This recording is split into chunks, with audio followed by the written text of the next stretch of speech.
পাশাপাশি দুটি ছবি দেখাচ্ছি। বীরভূম জেলায় একদিনে দুই জায়গায় বোমা নিষ্ক্রিয় করলো। ছবি দেখতে পাচ্ছেন, কার্যত ভয়াবহ সেই দৃশ্য।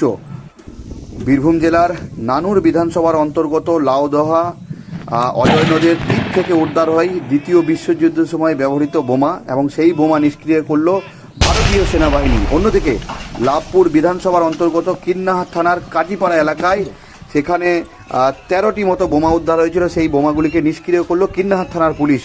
এবং দুটি ছবি পরপর আমরা দেখাচ্ছি, একদিকে লাভপুরের কাজীপাড়া, অন্যদিকে নানুরের লাউদহা গ্রাম।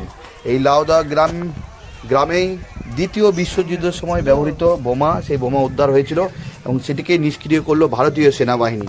অন্যদিকে লাভপুর বিধানসভার অন্তর্গত কিন্নাহার থানার থিবা গ্রাম পঞ্চায়েতের কাজীপাড়া এলাকায় একটি পুকুর পাড় থেকে উদ্ধার হয় একাধিক বোমা। সেই বোমাগুলিকে নিষ্ক্রিয় করলো কিন্নাহার থানার পুলিশ। এবং পাশাপাশি দুটি ছবি দেখবো আমরা।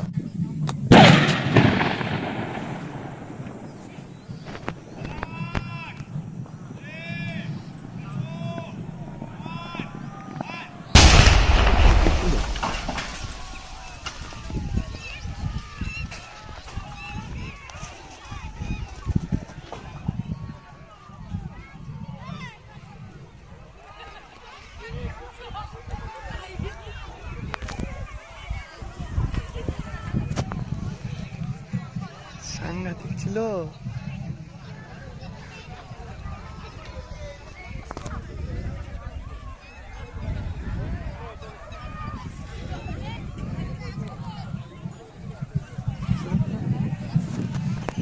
কি উঠে নিয়ে এলোটা? মাটি কি বড়